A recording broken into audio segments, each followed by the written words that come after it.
Close your eyes for just a second. It is Sunday morning, 1965, somewhere in the American South. Could be Georgia, could be Alabama, could be a small town in Mississippi you have never heard of. There is a woman standing at a stove before the sun has cleared the trees. The cast iron skillet is already hot, the grease is already rendering, and the smell coming out of that kitchen is doing something to the air in every room of that house that no clock, no alarm, no voice could ever do as well. It is pulling people out of sleep. It is calling the children off the back porch. It is saying, without a single word, come to the table. Everything that matters is right here. That table was not a piece of furniture. That table was the center of everything.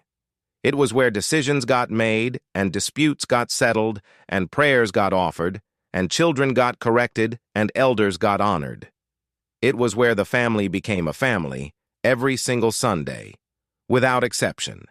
Not because anyone scheduled it, because that woman at the stove had decided it would be so, and the whole household understood that her decision was not negotiable. I want to talk about what that table was, and I want to talk about what it became. Because something happened between 1965 and right now, and it did not happen all at once.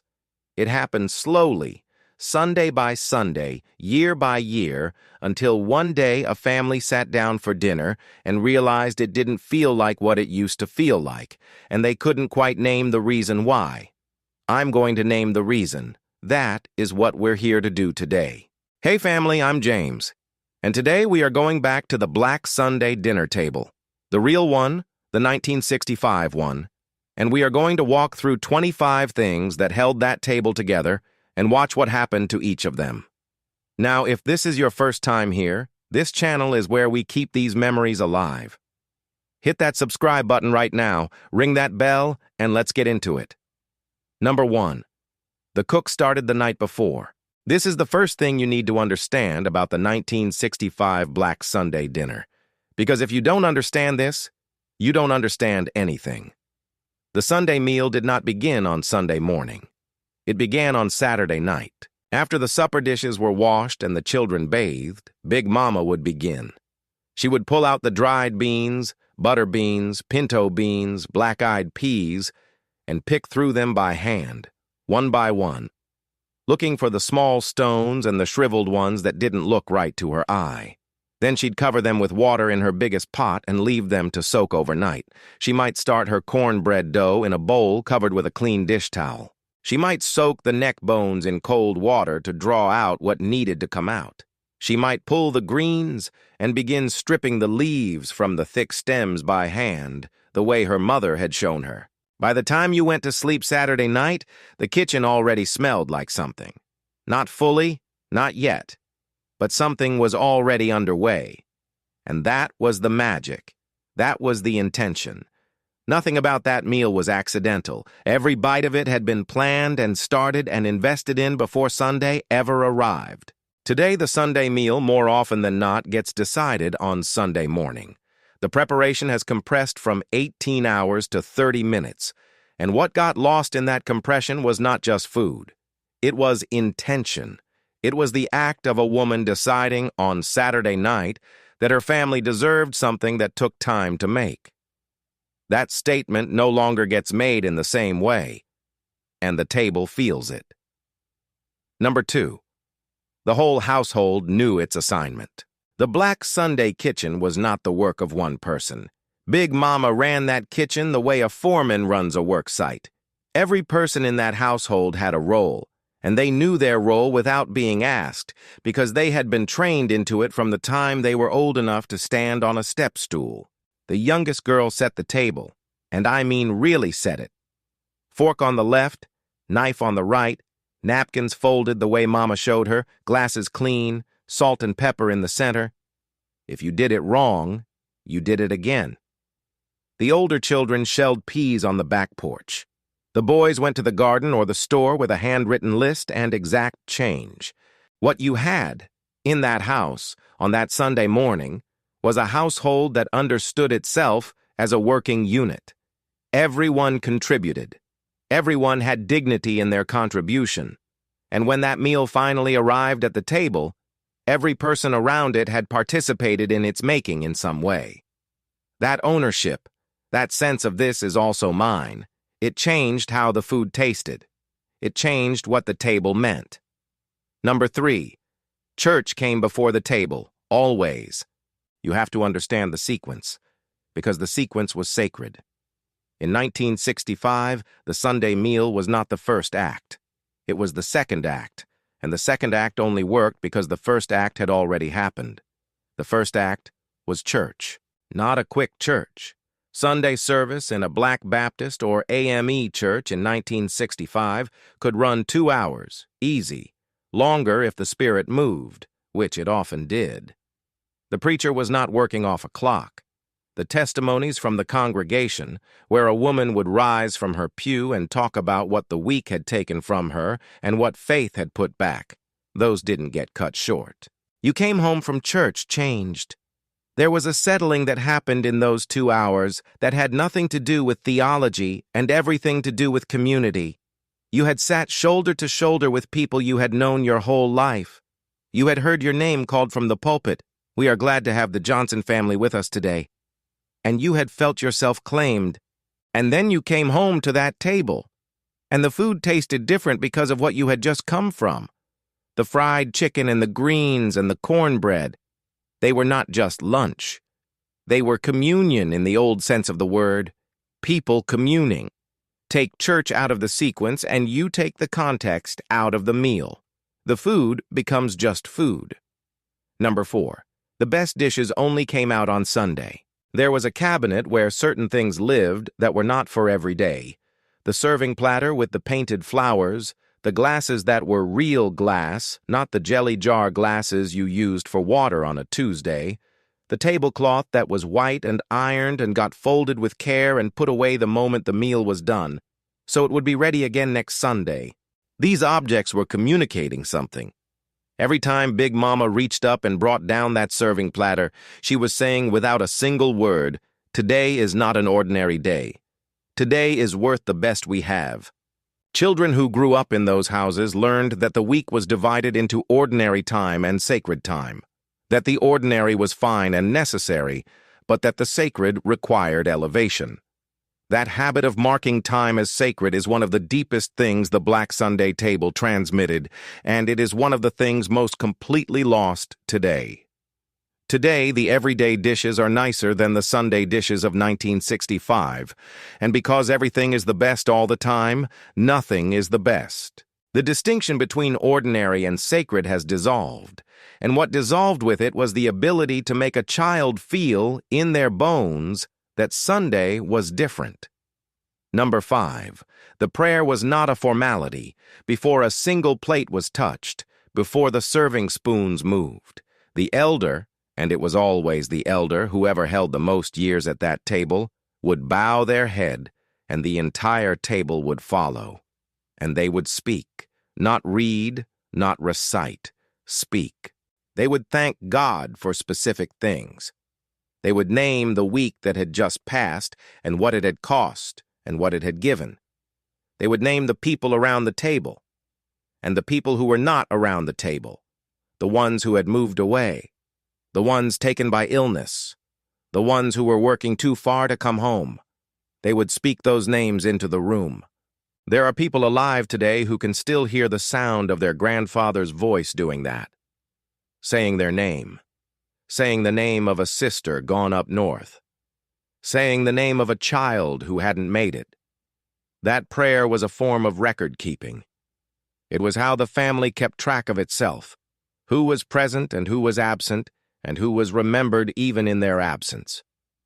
That kind of prayer requires someone willing to be unhurried, unself-conscious, unafraid to speak plainly to God in front of other people.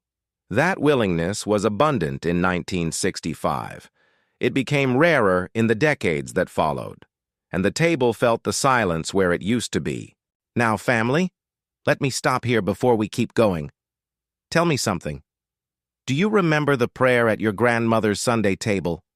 Can you still hear her voice doing it? Can you remember a specific name, she said, or something she thanked God for that was so particular to your family that nobody else's grandmother would have said it the same way? Put that in the comments.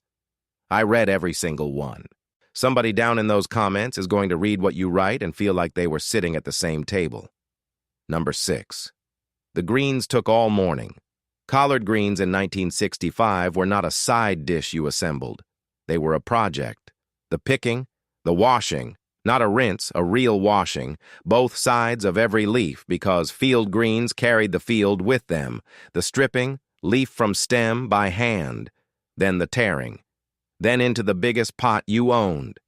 Neck bones or fatback going in first, then the greens piled on top, then the seasoning, salt, black pepper, red pepper, sometimes a pinch of sugar, always a splash of vinegar or the juice from a jar of pickled peppers, lid on, heat down to low, and then the kitchen went about its other business for 3-4 hours. What came out of that pot at the end of the morning was not greens in the way a restaurant serves greens.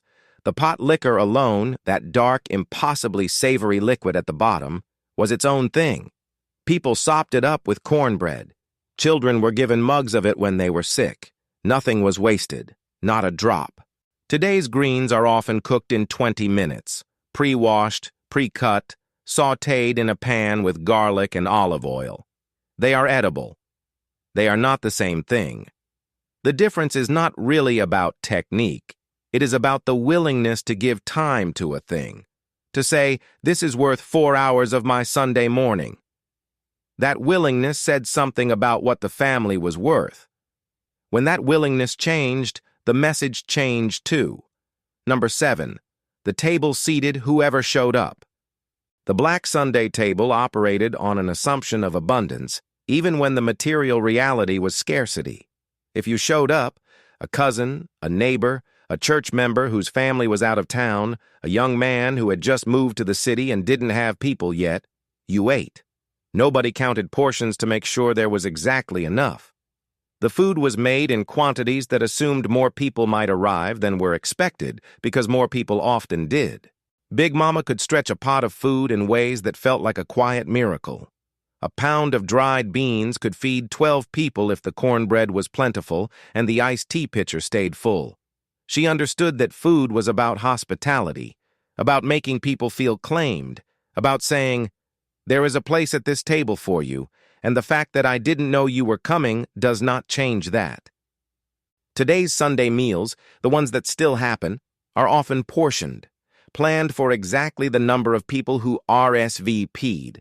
There is nothing wrong with that as logistics, but as a statement about what a household believes about community and the sacred obligation to feed people, it is a different statement, and the difference is felt. Number 8. Conversation at the table had a structure. When an elder was speaking, everyone else listened, not because of a rule posted on a wall, because the children had been trained from the moment they could sit at the adult table that the voice of someone who had lived longer than you deserved your full attention. The elders talked about the week, what had happened, what it meant, what it reminded them of. They mined their own experience for lessons relevant to the people sitting around them. If a grandchild had gotten into trouble, the grandfather might not address it directly. He might tell a story about something that happened to him at 14 years old, and the lesson would arrive inside that story so gently that the child absorbed it before they knew they were being taught anything. This was a pedagogy.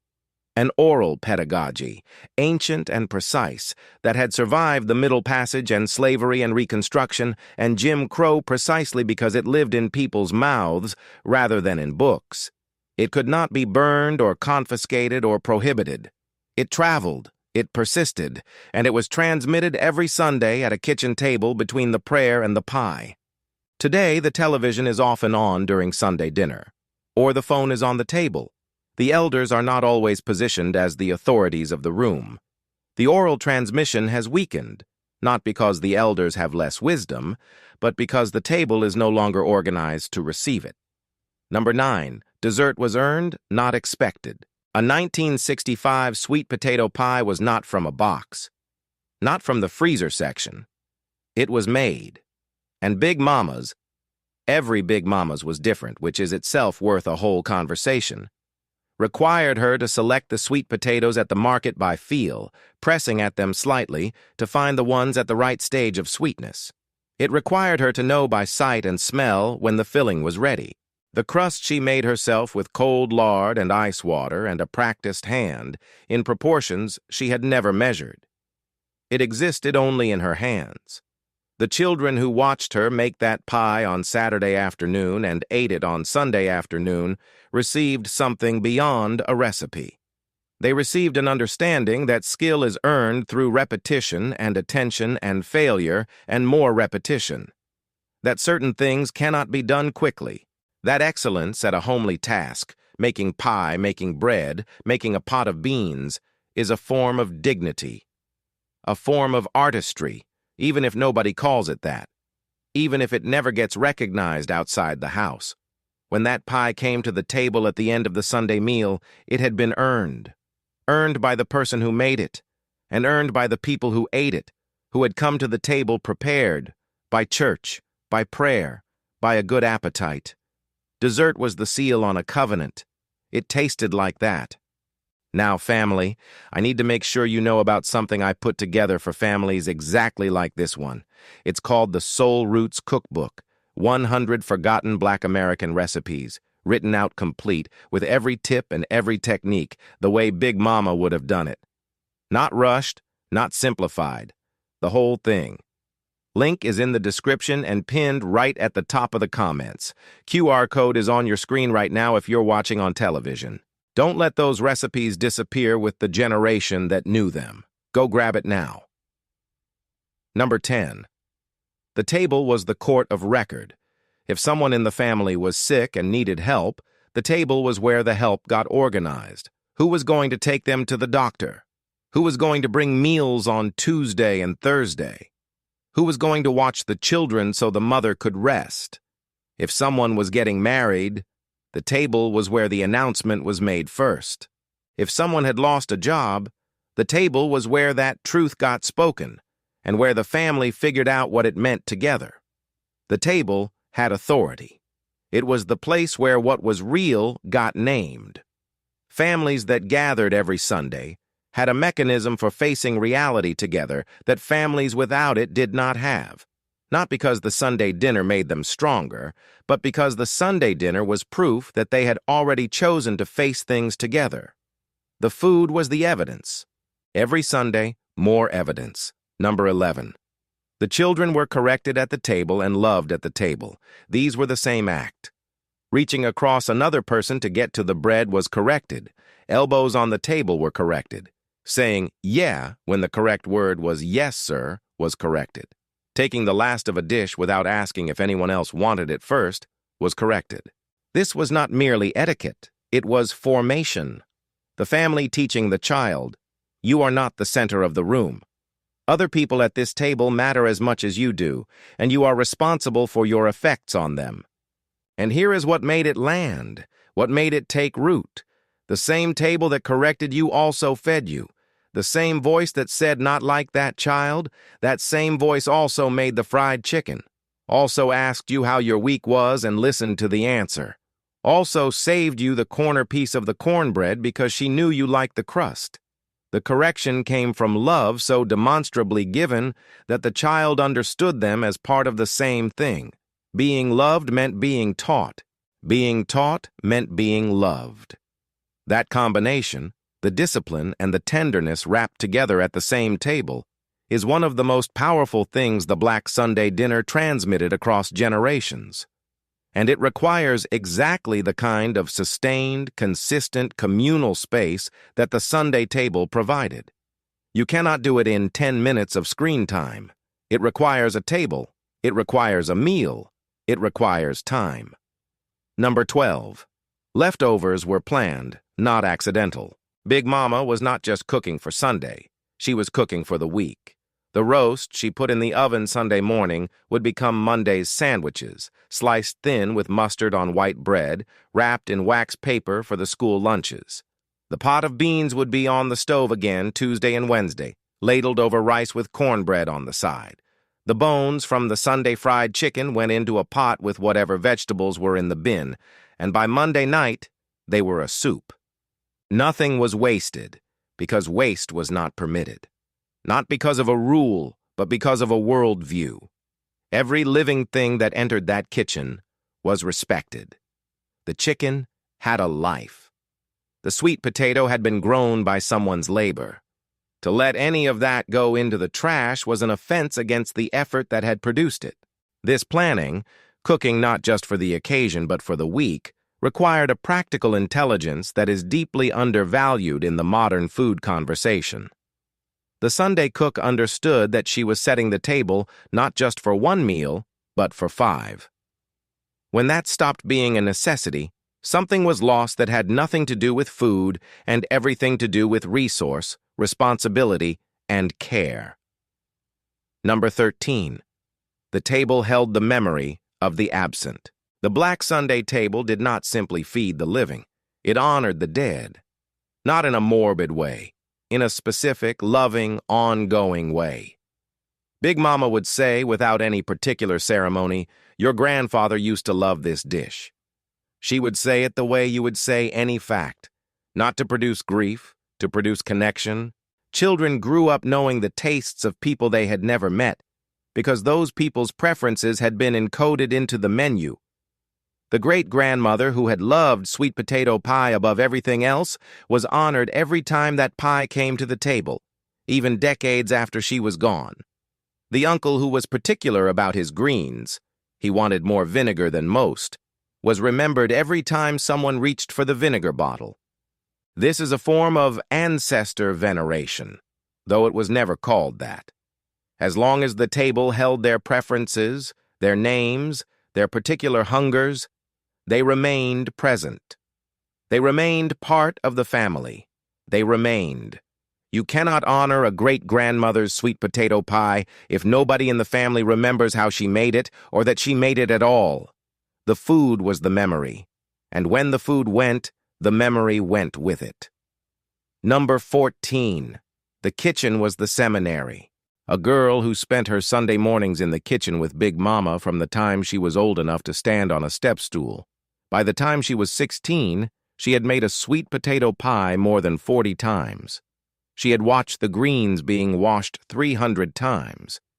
She had heard the reasoning behind every technique in the running commentary of a woman who cooked the way she breathed, with complete fluency that only comes from years. She had also learned things that had nothing to do with food: how to manage a household, how to make resources stretch, how to remain calm when something didn't go right, how to improvise, how to trust your own hands. That education is not replicated in any school. It cannot be found on YouTube, though Lord knows people have tried. It existed only in the transmission from one pair of hands to another in a kitchen over years, through love and proximity and repetition. And when the Sunday kitchen closed, when Big Mama's generation passed, or when the grandchildren moved to cities where they never came back on Sundays, the seminary closed with it. Number 15. Everybody dressed for the table. You dressed for Sunday dinner. After church, you came home in your best clothes, and the expectation was that you did not immediately go change into something comfortable because Sunday was not yet done. For the men and boys, the jacket or tie might come off, but the dress shirt stayed. For the women and girls, you did not change into house clothes until after the meal was cleared and the dishes were done. This was how you knew you were still in sacred time. The transition from church clothes to everyday clothes was the physical marker of the transition from Sunday to the rest of the week. Until that transition happened, Sunday was still Sunday. What that clothing requirement communicated was that your presence at this table was an occasion. You were saying to the people around you, "I dressed for you. Being here with you is worth the effort of getting dressed." Number 16. Music came from the kitchen, not from a device.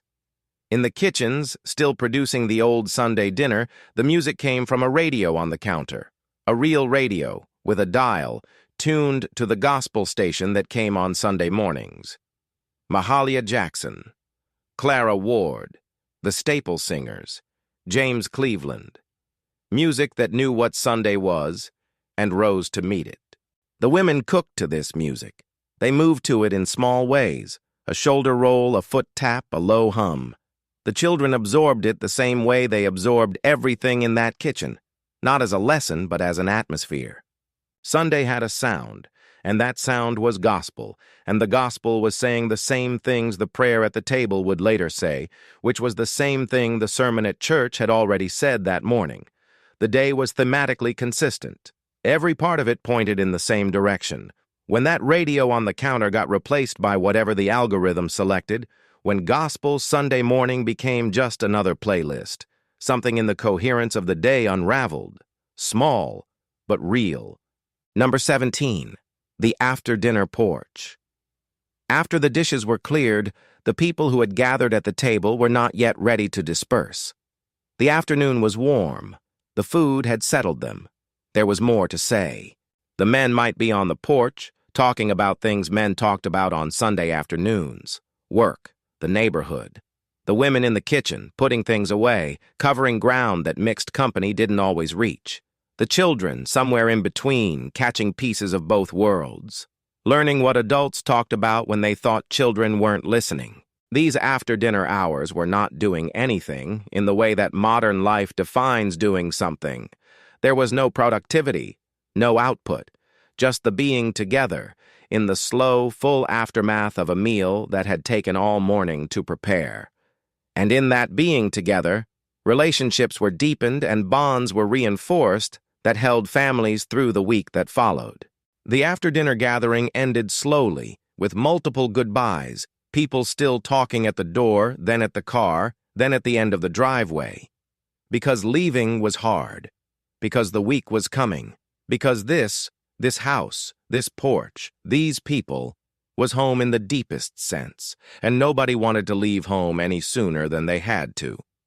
Family, I want to say something directly. If what you're hearing today is calling up names and places and tables you haven't thought about in years, that feeling is not an accident. That feeling is the truth, recognizing itself. I put together something called the Soul Roots Cookbook. 100 recipes, written out complete, the way they were really made, with every tip, every trick, every shortcut Big Mama wouldn't take. You might be thinking, I'll call my aunt. I'll write it down one of these days. Family. I've been doing this long enough to know that one of these days sometimes never comes. The people who knew how to make these things are getting older every year. I did the work. I gathered it. It's there, preserved. Link is in the description, pinned at the top of the comments. QR code on your screen. I've done my part. The rest is yours. Number 18. The Sunday table started disappearing in the 90s. 1993, 94. Something real started unraveling in those years. Not everywhere, not all at once. But the tradition was no longer the default. It was becoming the exception. The work week got longer. The church attendance that had anchored Sunday morning began to decline. Youth sports leagues started scheduling games on Sunday.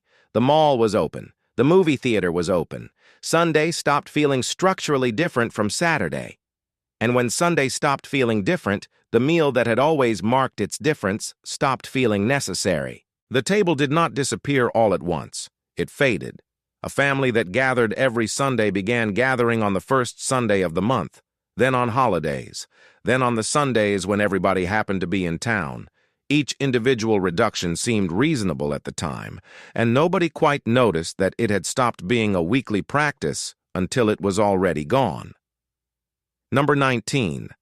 The recipes stopped being transmitted in the 90s. When the Sunday kitchen stopped operating every week, the kitchen stopped being a classroom. The recipes, the specific, unrepeatable, uncoded knowledge of how Big Mama made her cobbler, her pie, her greens, her fried chicken, stopped being transmitted.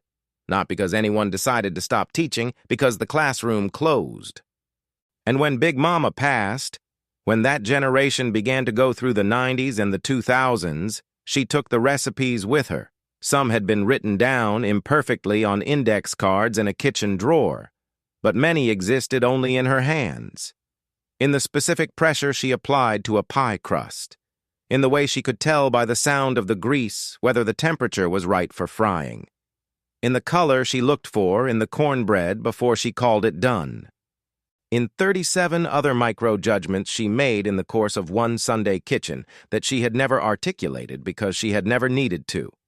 When she was gone, they were just gone. Number 20. The 2000s brought performance where practice had been. The Food Network arrived. Cooking became a spectacle. Cooking became aspirational. And for a brief, promising moment, it looked like the culture might rediscover what had been lost. But what rediscovered was not the Sunday kitchen. What rediscovered was the performance of cooking.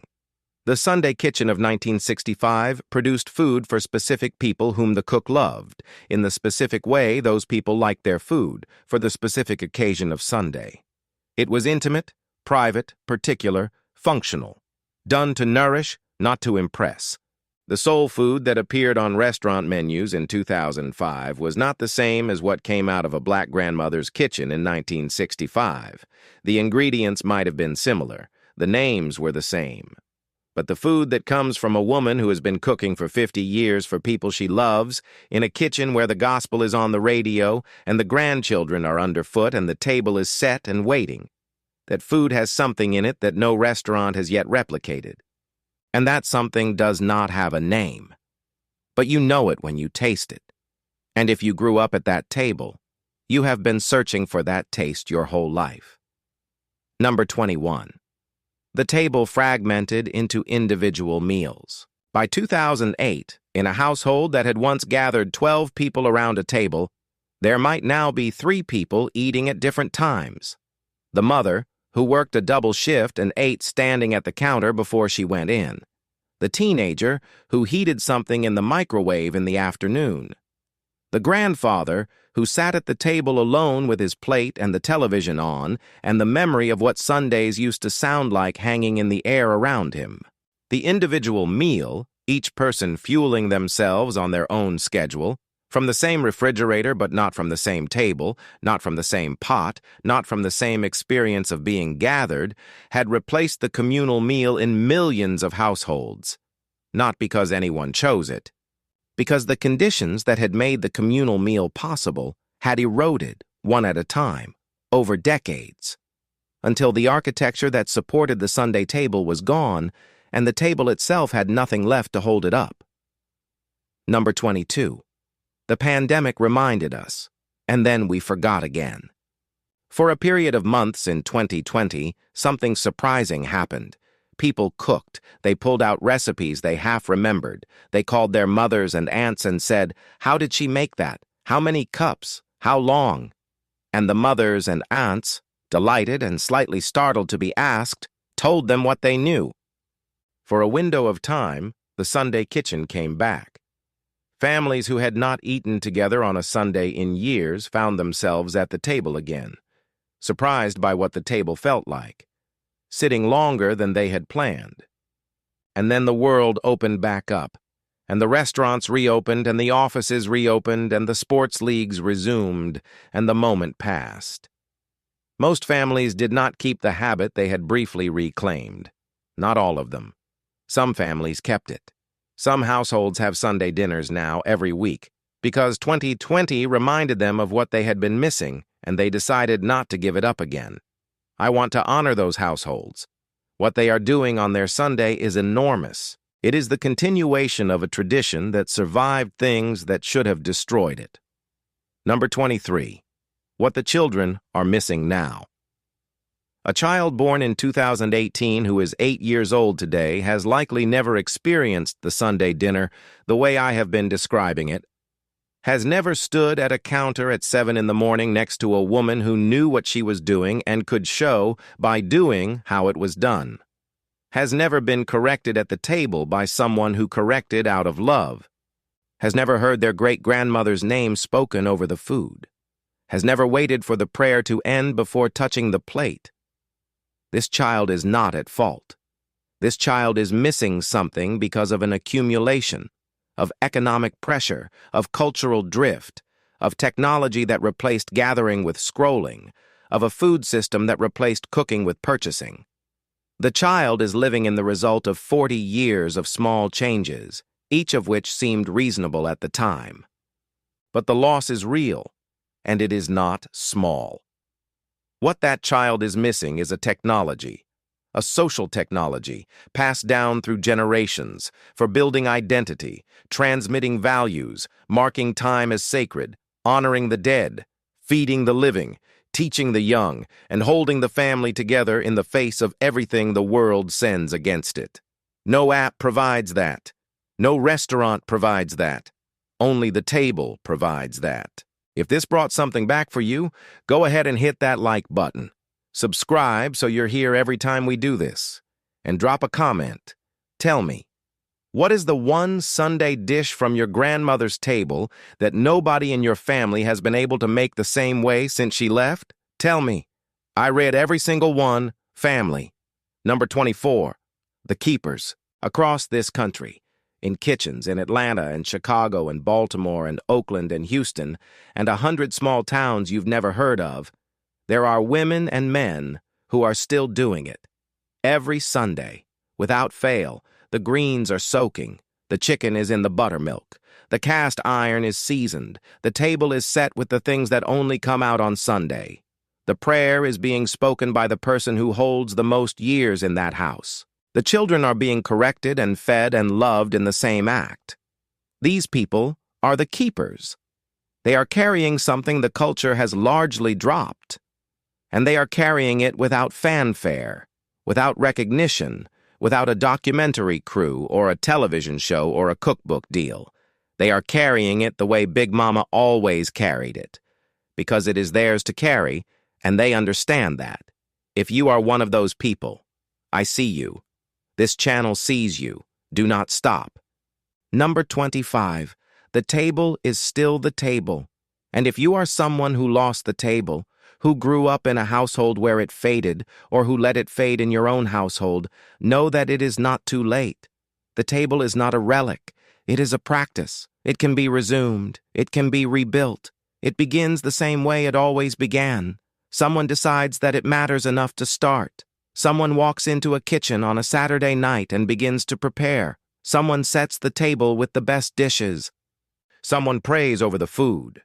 Someone asks the children to sit and stay. That is all it takes. It has always been all it took. When people gather around a table that was prepared with love for the purpose of being together in the tradition of the people who taught them what a table is for. Something happens that cannot happen any other way. A family becomes itself. A child learns who they are. An elder is honored. The dead are remembered. The living are fed. That is what the table does. It has always been what the table does. And as long as there is one household in America willing to do the work, to soak the beans on Saturday night, to say the real prayer on Sunday morning, to set out the best dishes for the people they love, the tradition is not lost. It is continuing, hand to hand, kitchen to kitchen, Sunday to Sunday, just like it always has. Share this one with somebody in your family who is still carrying these recipes in their head and hasn't written a single one of them down yet. This might be the nudge they need. Subscribe, because next time we're going somewhere just as real as today. I'll see you next time, family.